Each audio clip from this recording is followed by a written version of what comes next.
Watchman on the pod. All right, we're going to pick back up. Sorry, I had to have a drink.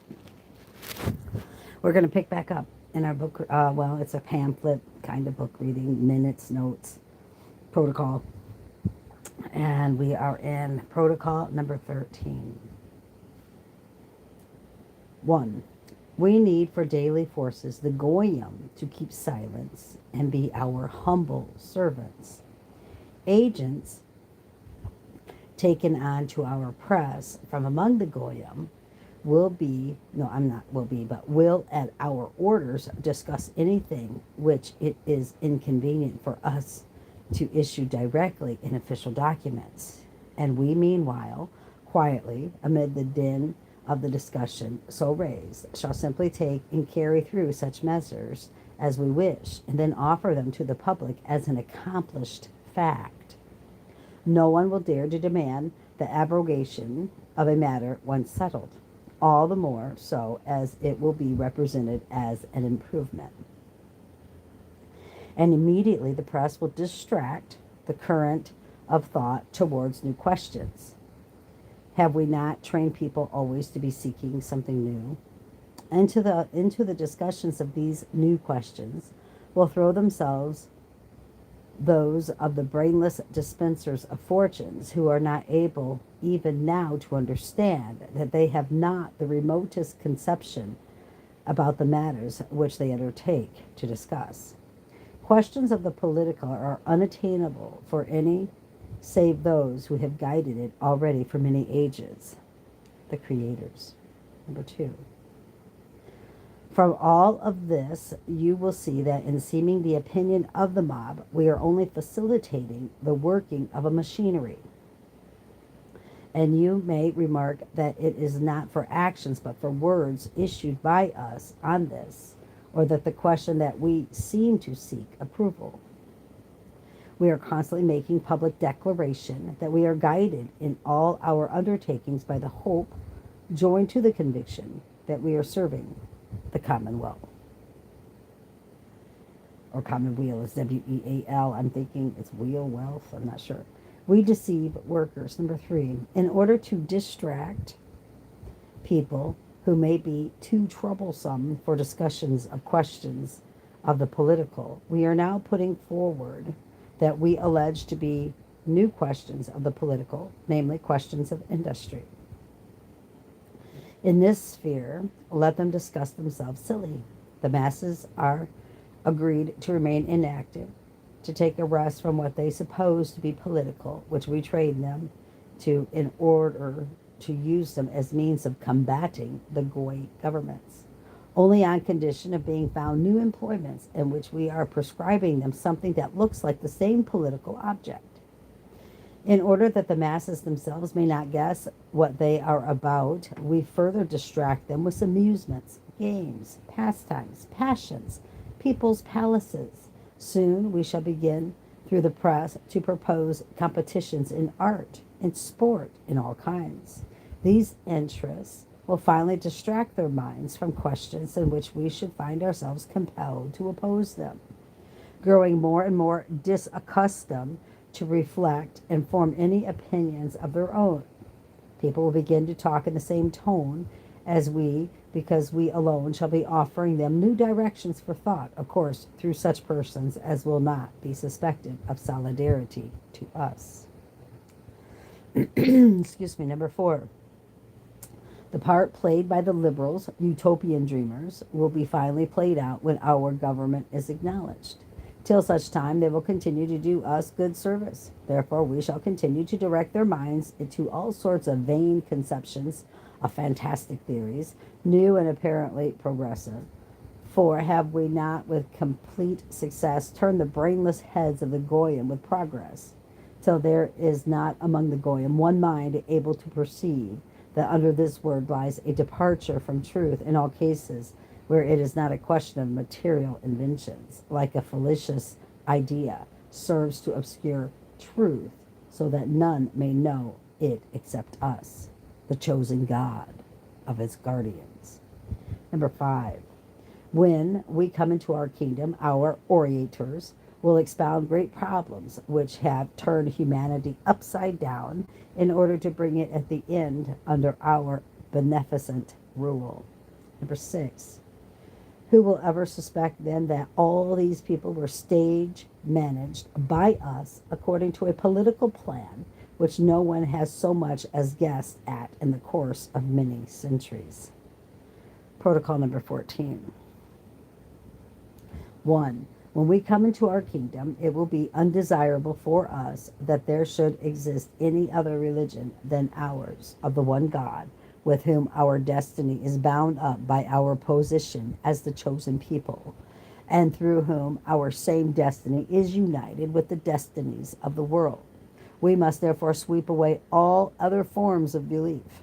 If this gives birth to the atheist whom we see today, it will not, being only a transitional stage, interfere with our views, but will serve as a warning for those generations which will hearken to our preaching of the religion of Moses, that by its stable and thorough elaborated system has brought all the peoples of the world into subjection to us.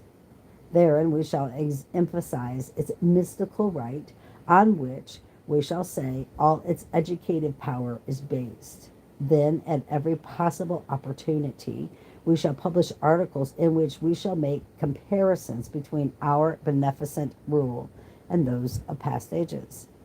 The blessing of tranquility, though it be a tranquility forcibly brought about by centuries of agitation, will throw into a higher relief the benefits to which we shall appoint. The errors of the Goyim governments will be depicted by us in the most vivid serfdom to those rights of vaunted freedom which have tortured humanity and exhausted the very sources of human existence, sources which have been exploited by a mob of rascally adventurers who know not what they do. Useless changes of forms of government to which we instigated the Goyim when we were undermining their state structures will have so wearied the peoples by that time that they will prefer to suffer anything under us rather than run the risk of enduring again all the agitations and miseries they have gone through. We shall forbid Christ. Number 2.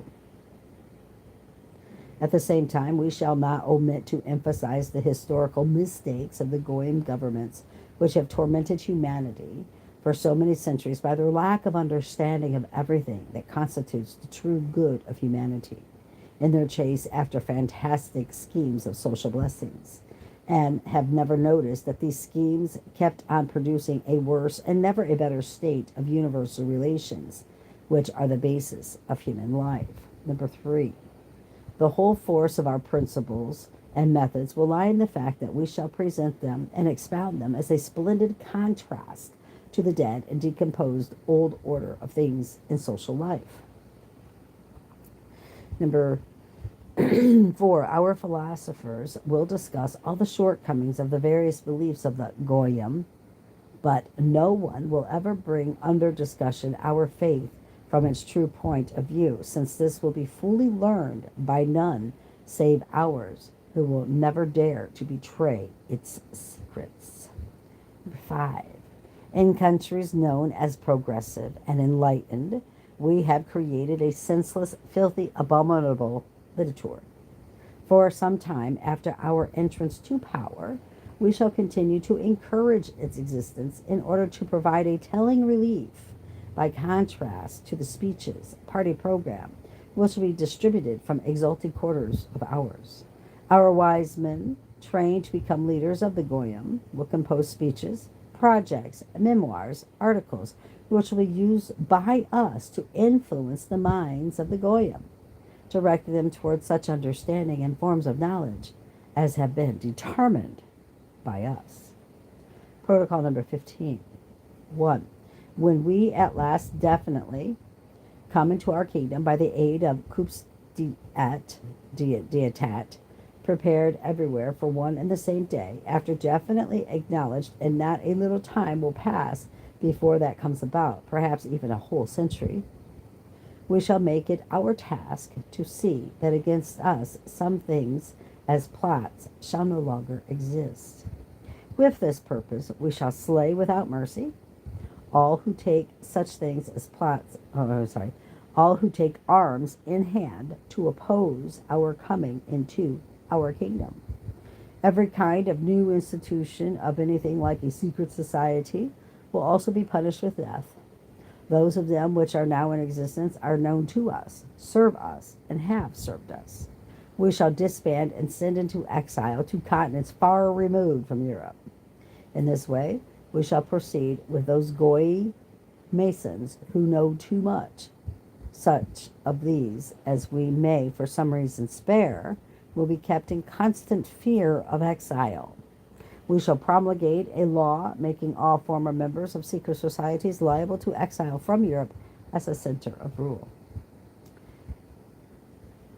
2. Resolutions of our government will be final without appeal. Number 3.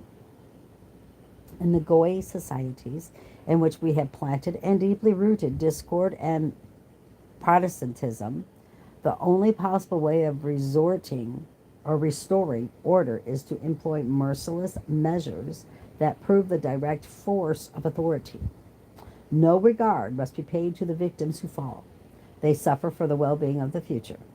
The attainment of that well-being, even at the expense of sacrifices, is the duty of any kind of government that acknowledges as justification for its existence not only its privileges but its obligations. The principal guarantee of stability of rule is to confirm the aureole of power, and this aureole is attained only by such a majestic inflexibility of might as shall carry on its face the emblems of inviolability with mystical causes from the choice of God. Such was, until recent times, the Russian aristocracy, the one and only serious foe we had in the world, without counting the papacy. Bear in mind the example when Italy, drenched with blood, never touched a hair of the head of Sulla, who had poured forth that blood. Sulla enjoyed an apotheosis for his might in him, but his intrepid return to Italy ringed him round with inviolability. The people do not lay a finger on him who hypnotizes them by his daring and strength of mind. Insane. 1 minute, I gotta get a drink here.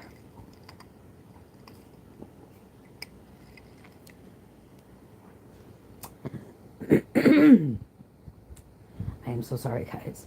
Secret societies. Number 4. Meantime, however, until we come into our kingdom, we shall act in the contrary way. We shall create and multiply free Masonic lodges in all the countries of the world, absorb into them all who may become or who are prominent in public activity. For these lodges we shall find our principal intelligence office and means of influence. All these lodges we shall bring under one central administration known to us alone, and to all others absolutely unknown, which will be composed of our learned elders. The lodges will have their representatives who will serve to screen the above-mentioned administration of Masonry, and from whom will issue the watchword and program. In these lodges we shall tie together the knot which binds together all revolutionary and liberal elements. Their composition will be made up of a strata of society. The most secret political plots will be known to us and fall under our guiding hands on the very day of their conception. Among the members of these lodges will be almost all the agents of international and national police, since their service is for us irreplaceable in the respect that the police is in a position not only to use its own particular measures with the insubordinate, but also to screen our activities and provide pretexts for discontent, etc. 5. The class of people who most willingly enter into secret societies are those who live by their wits, careerists, and in general people, most light-minded, with whom we shall have no difficulty in dealing and in using to wind up the mechanism of the machine devised by us. If this world grows agitated, the meaning of that will be that we have had to stir up in order to break up its too great solidarity. But if there should arise in its midst a plot, then at the head of that plot will be no other than one of our most trusted servants. It is natural that we, and not no other, should lead Masonic activities, for we know whether we are leading. We know the final goal of every form of activity, whereas the Goyim have have knowledge of nothing, not even of the immediate effects of action. They put before themselves usually the momentary reckoning of the satisfaction of their self-opinion and the accomplishment of their thought, without even remarking that the very conception never belonged to their initiative, but to our instigation of their thought. Gentiles are stupid. 6. The Goyim enter the lodges out of curiosity or in the hope by their means to get a nibble at the public pie, and some of them in order to obtain a hearing before the public for their impracticable and groundless fantasies. They thirst for the emotion of success and applause, of which we are remarkably generous. The reason why we give them this success is to make use of the nigh conceit of themselves to which it gives birth, for that insensibly disposes them to assimilate our suggestions without being on their guard against them in the fullness of their confidence that it is their own infallibility which is giving utterance to their own thoughts, and that it is impossible for them to borrow those of others. You cannot imagine to what extent the wisest of the Goyim can be brought to a state of unconscious nivet in the presence of this condition of high conceit of themselves, and at the same time how easy it is to take the heart out of them by the slightest ill success, though it be nothing more than the stoppage of the applause they had, and to reduce them to a slavish submission for the sake of winning a renewal of success. By so much as ours disregard success, if only they can carry through their plans, by so much the Goyim are willing to sacrifice any plans only to have success. This psychology of theirs materially facilitates for us the task of setting them in the required direction. These tigers in appearance have the souls of sheep, and the wind blows freely through their heads. We have set them on the hobby horse of an idea about the absorption of individuality by the symbolic unit of collectivism. They have never yet, and they never will, have the sense to reflect that this hobby horse is a manifest violation of the most important law of nature, which has established from the very creation of the world one unit unlike another, and precisely for the purpose of insinuating individuality. 7. We have been able to bring them to such a pitch of stupid blindness, it is not a proof, but an amazingly clear proof of the degree to which the mind of Goyim is undeveloped in comparison with our mind, that it is mainly which guarantees our success. Gentiles are cattle. Number 8. And how far-seeing were our learned elders in ancient times when they said that to attain a serious end it behooves not to stop at any means or to count the victims sacrificed for the sake of that end. We have not counted the victims of the seed of the Goyim. We have not counted the victims of the seed of the Goyim cattle, though we have sacrificed many of our own, but for that we have now already given them such a position on the earth as they could not even have dreamed of. The comparatively small numbers of the victims from the number of ours have preserved our nationality from destruction. Number 9. Death is the inevitable end for all. It is better to bring that end nearer to those who hinder our affairs than to ourselves, to the founders of this affair. We execute Masons in such wise that none save the Brotherhood can ever have a suspicion of it, not even the victims themselves of our death sentence. They all die when required, as if from a normal kind of illness. Knowing this, even the Brotherhood, in its turn, dare not protest. By such methods, we have plucked out of the midst of Masonry the very root of protest against our disposition. While preaching liberalism to the Goy, we at the same time keep our people and our agents in a state of unquestionably submission. Number 10. Under our influence, the execution of the laws of the Goyim has been reduced to a minimum. The prestige of the law has been exploited by the liberal interpretations introduced into the sphere. In the most important and fundamental affairs, the questions judges decide as we dictate to them, see matters in the light wherewith we enfold them for the administration of the Goyim. Of course, through persons who are our tools, though we do not appear to have anything in common with them, by newspaper opinion or by other means. Even senators and the higher administration accept our counsels. The purely brute mind of the Goyim is incapable of use for analysis and observation, and still more for the foreseeing whither a certain manner of setting a question may tend. 11.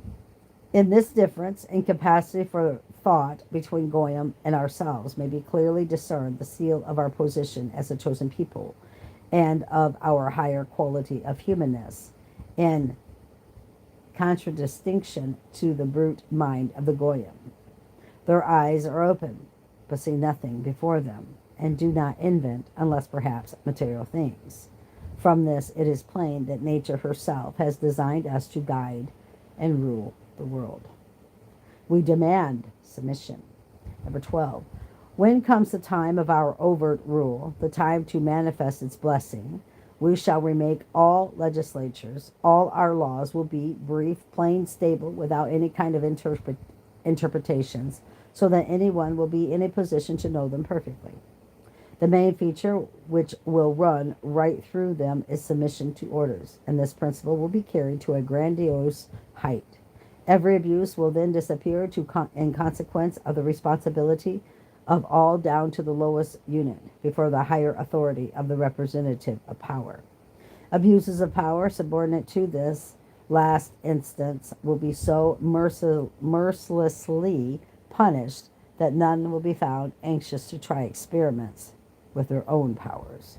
We shall follow up jealousy every action of the administration on which depends the smooth running of the machinery of the state. For slackness in this produces slackness everywhere. Not a single case of illegality or abuse of power will be left without exemplary punishment. 13. Concealment of guilt. Conveyance between those in the service of administration. All this kind of evil will disappear after the first example of severe punishment. The aureole of our power demands suitable, that is, cruel, punishments for the slightest infringement, for the sake of gain of its supreme prestige. The sufferer, though his punishment may exceed his fault, will count as a soldier falling on the administrative field of battle in the interest of the authority, principle, and law, which do not permit that any of those who hold the reins of the public coach should turn aside from the public highway to their own private paths. For examples, our judges will know that whenever they feel disposed to plume themselves on foolish clemency, they are violating the law of justice which is instituted by the exemplary edification of men by penalties for lapse and not for display of the spiritual qualities of the judges. Such qualities it is proper to show in private life, but not in public square, which is the educational basis of human life. 14. Our legal staff will not serve beyond the age 55, firstly because old men more obstinately hold to prejudiced opinions and are less capable of submitting to new directions. Secondly, because this will give us the possibility by this measure of securing elasticity in the changing of staff, which will thus the more easily bend under our pressure. He who wishes to keep his place will have to give blind obedience to deserve it. In general, our judges will be elected by us only from among those who thoroughly understand that the part they have to play is to punish and apply laws, and not to dream about the manifestations of liberalism at the expense of the educational scheme of the state, as the Goyim in these days imagine it to be. This method is shuffling the staff of shuffling the staff will serve also to explode any collective solidarity of those in the same service, and will bind all to the interest of a government upon which their fate will depend. The young generations of judges will be trained in certain views regarding the inadmissibility of any abuses that might disturb the established order of our subjects among themselves. In these days, the judges of the Goyim create indulgences to every kind of crimes, not having a just understanding of their office. Because of the rulers of the present age in appointing judges to office, take no care to inoculate them in them a sense of duty and consciousness of the matter, which is demanded of them, as a brute beast lets out its young in search of prey. So do the Goyim give to them for what purpose such place was created. This is the reason why their governments are being ruined by their own forces through the acts of their own administration. 16. Let us borrow from the example of the results of these actions yet another lesson for our government. Number 17. We shall root out liberalism from all the important strategic posts of our government on which depends the training of subordinates for our state structure. Such posts will fall exclusively to those who have been trained by us for administrative rule. To the possible objection that the retirement of old servants will cost the Treasury heavily, I reply, firstly, they will be provided with some private service in the place of what they lose. And secondly, I have to remark that all the money in the world will be concentrated in our hands. Consequently, it is not our government that has to fear expense. We shall be cruel. 18. Our absolutism will in all things be logically consecutive, and therefore in each one of its decrees will our supreme will be respected and unquestionably fulfilled. It will ignore all murmurs, all discontents of every kind, and will destroy to the root every kind of manifestation of them in act by punishment of an exemplary character. 19. We shall abolish the right of cessation, which will be transferred exclusively to our disposal, to the cognizance of him who rules, for we must not allow the conception among the people of a thought that there could be such a thing as a decision that is not right of judges set up by us. If, however, anything like this should occur, we shall ourselves cassate the decision, but inflict therewith such exemplary punishment on the judge for lack of understanding of his duty and the purpose of his appointment, as will prevent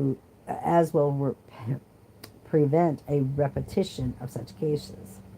I repeat that it must be borne in mind that we shall know every step of our administration, which only needs to be closely watched for the people to be content with us, for it has the right to demand from a good government as a good official. Number 20. Our government will have the appearance of a patriarchal parental guardianship on the part of our ruler. Our own nation and our subjects will discern in his person a father caring for their every need, their every act, and their every interrelation as subjects one with another, as well as their relations to the ruler. They will then be so thoroughly imbued with the thought that it is impossible for them to dispense with this wardship and guidance if they wish to live in peace and quiet, that they will acknowledge the aristocracy of our ruler with a devotion bordering on apotheosis, especially when they are convinced that those whom we set up do not put their own in place of authority, but only blindly execute his dictates. They will be rejoiced that we have regulated everything in their lives as is done by wise parents who desire to train children in the cause of duty and submission. For the peoples of the world, in regard to the secrets of our polity, are ever through the ages only children under age, precisely as are also their governments. Number 21. As you see, I found our despotism on right and duty. The right to compel the execution of duty is the direct obligation of a government which is a father for its subjects. It has the right of the strong that it may use it for the benefit of directing humanity towards that order which is defined by nature, namely submission. Everything in the world is in a state of submission, if not to man, then to circumstances or its own inner character. In all cases, to what is stronger. And so shall we be this something stronger for the sake of good. Number 22. We are obliged, without hesitation, to sacrifice individuals who committed breach of established order. For in the exemplary punishment of evil lies a great educational problem. 23. When the king of Israel sets upon his sacred head the crown offered by Urim, he will become patriarch of the world. The indispensable victims offered by him in consequence of their suitability will never reach the number of victims offered in the course of centuries by the mania of magnificence, the emulation between the Goy governments. 24. Our king will be in constant communion with the peoples, making to them from the tribune speeches which fame will in that same hour distribute over all the world. Protocol number 16. Number 1. In order to effect the destruction of all collective forces except ours, we shall emasculate the first stage of collectivism, the universities, by re-educating them in a new direction. Their officials and professors will be prepared for their business by detailed secret programs of an action from which they will not, with immunity, diverge, not by one iota. They will be appointed with a special precaution and will be so placed as to be wholly dependent upon the government. Number 2, we shall exclude from the course of instruction state law, as also all that concerns the political question. These subjects will be taught to a few dozen of persons chosen for their preeminent capacities from among the number of the initiated. The universities must no longer send out from their halls milksops concocting plans for a constitution like a comedy or a tragedy, busying themselves with questions of policy in which even their own fathers never had any power of thought. 3. The ill-guided acquaintance of a large number of persons with questions of polity creates utopian dreamers and bad subjects, as you can see for yourselves for the example of the universal education in this direction of the Goyim. We must introduce into their education all those principles which have so brilliantly broke up their order. But when we are in power, we shall remove every kind of disturbing subject from the course of education, and shall make out of the youth obedient children of authority, loving him with who rules as the support and hope of peace and quiet. We shall change history. 4. Classicism, as also any form of study of ancient history in which there are more bad than good examples, we shall replace with the study of the program of the future. We shall erase from the memory of men all facts of previous centuries which are undesirable to us, and leave only those that depict all the errors of the government of the Goyim. The study of practical life, of the obligations of order, of the relations of people one to another, of avoiding bad and selfish examples which spread the infection of evil, and similar questions of an educative nature will stand in the forefront of the teaching program, which will be drawn up on a separate plan for each calling or state of life, in no wise generalizing the teaching. This treatment of the question has special importance. 5. Each state of life must be trained within strict limitations corresponding to its destination and work in life. The occasional genius has always managed and always will manage to slip through into other states of life, but it is the most perfect folly for the sake of those rare occasional genius to let through into ranks foreign to them the untalented, who thus rob of their places, who belong to those ranks by birth or employment. You know yourselves in what all this has ended for the Goyim, who allowed this crying absurdity. 6. In order that he who rules may be seated firmly in the hearts and minds of his subjects, it is necessary for the time of his activity to instruct the whole nation in the schools and on the marketplaces about this meaning in his acts and all his beneficent initiatives. 7. We shall abolish every kind of freedom of instruction. Learners of all ages have the right to assemble together with their parents in the educational establishments, as it were in a club. During these assemblies on holidays, teachers will read what will pass as free lectures on questions of human relations, of the laws of examples, of the philosophy of new theories not yet declared to the world. These theories will be raised by us to the stage of dogma of faith as a traditional stage towards our faith. On the completion of this exposition of our program of action in the present and the future, I will read you the principles of these theories. 8.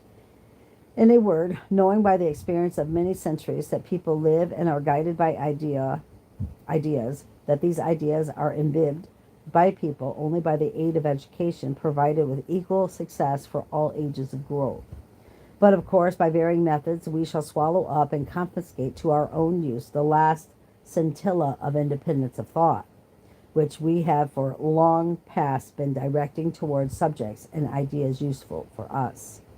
The system of bridling thought is already at work, and in the so-called system of teaching by object lessons, the purpose of which is to turn the goyim into unthinking, submissive brutes, waiting for things to be presented before their eyes in order to form an opinion of them.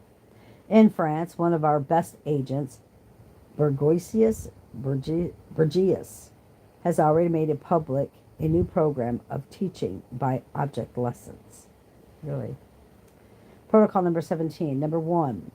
The practice of advocacy produces men cold, cruel, persistent, unprincipled, who in all cases take up an impersonal, purely legal standpoint. They have the inveterate habit to refer everything to its value for the defense and not to the public welfare of its results. They do not usually decline to undertake any defense whatsoever or whatever. They strive for an acquittal at all costs, cavilling over every petty crux of jurisprudence, and thereby they demoralize justice. For this reason, we shall set this profession into narrow frames which will keep it inside the sphere of executive public service. Advocates, equally with judges, will be deprived of the right of communication with litigant. They will receive business only from the court and will study it by notes of report and documents, defending their clients after they have been interrogated in court on facts that have appeared. They will receive an honorarium. I don't know how to say that word, without regard to the quality of the defense. This will render them mere reporters on law business in the interest of justice, and as counterposed to the proctor, who will be the reporter in the interest of prosecution. This will shorten business before the courts. In this way will be established a practice of honest, unprejudiced defense conducted not from personal interest but by conviction. This will also, by the way, remove the present practice of corrupt bargain between advocation to agree only to let that side win which pays the most. We shall destroy the clergy. Number 2, we have long past taken care to discredit the priesthood of Goyim, and thereby to ruin their mission on earth, which in these days might still be a great hindrance to us. Day by day, its influence on the peoples of the world is falling lower. Freedom of conscience has been declared everywhere, so that now only years divide us from the moment of the complete wrecking of that Christian religion. As to other religions, we shall have still less difficulty in dealing with them. But it would be premature to speak of this now. We shall act clericalism and clericals into such narrow frames as to make their influence move in retrogressive proportion to its former progress. My God. 3. When the time comes finally to destroy the papal court, the finger of an invisible hand will point the nations toward this court. When, however, the nations fling themselves upon it, we shall come forward in the guise of its defenders, as if to save excessive bloodshed. By this diversion we shall penetrate to its very bowels, and be sure we shall never come out again until we have gnawed through the entire strength of this place. 4. The king of the Jews will be the real pope of the universe, the patriarch of the international church. And it has in parentheses here, Antichrist, question mark, question mark. 5. But in the meantime, while we are re-educating youth in new traditional religions, and afterwards in ours, we shall not overtly lay a finger on existing churches, but we shall fight against them by criticism calculated to produce schism. 6.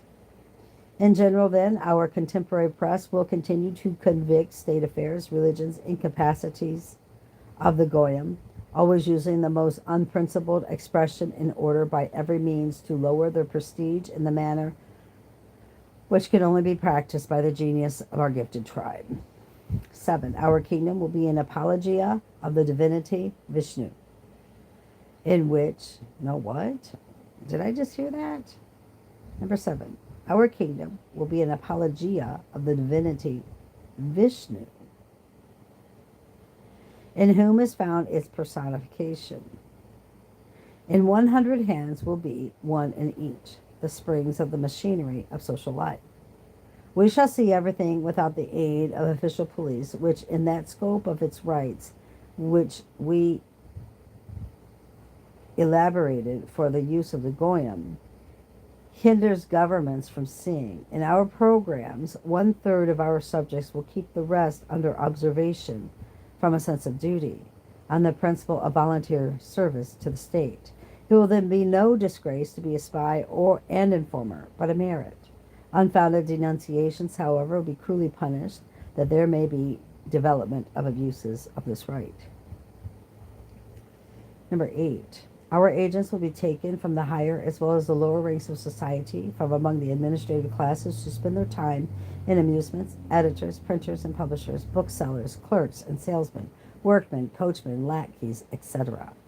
This body, having no right and not being empowered to take any action on their own account, and consequently a police without any power, will only witness and report. Verification of the reports and arrests will depend upon a responsible group of controllers of police affairs, while the actual act of arrest will be performed by the gendarmerie and the municipal police. Any person not denouncing anything seen or heard concerning questions of polity will also be charged with and made responsible for concealment, if it be proved that he is guilty of this crime. 9. Just as nowadays our brethren are obliged at their own risk to denounce the cabal apostates of their own family, or members who have been noticed doing anything in opposition to the cabal, so in our kingdom over all the world it will be obligatory for all our subjects to observe the duty of service to the state in this direction. 10. Such an organization will extirpate abuses of authority, of force, of bribery, everything, in fact, which we, by our counsels, by our theories of the superhuman rights of man, have introduced in the customs of the Goyim. But how else were we to procure that increase of causing predisposing to disorders in the midst of their administration? Among the number of those methods, one of the most important is agents for the restoration of order, so placed as to have the opportunity in their disintegrating activity of developing and displaying their evil inclinations.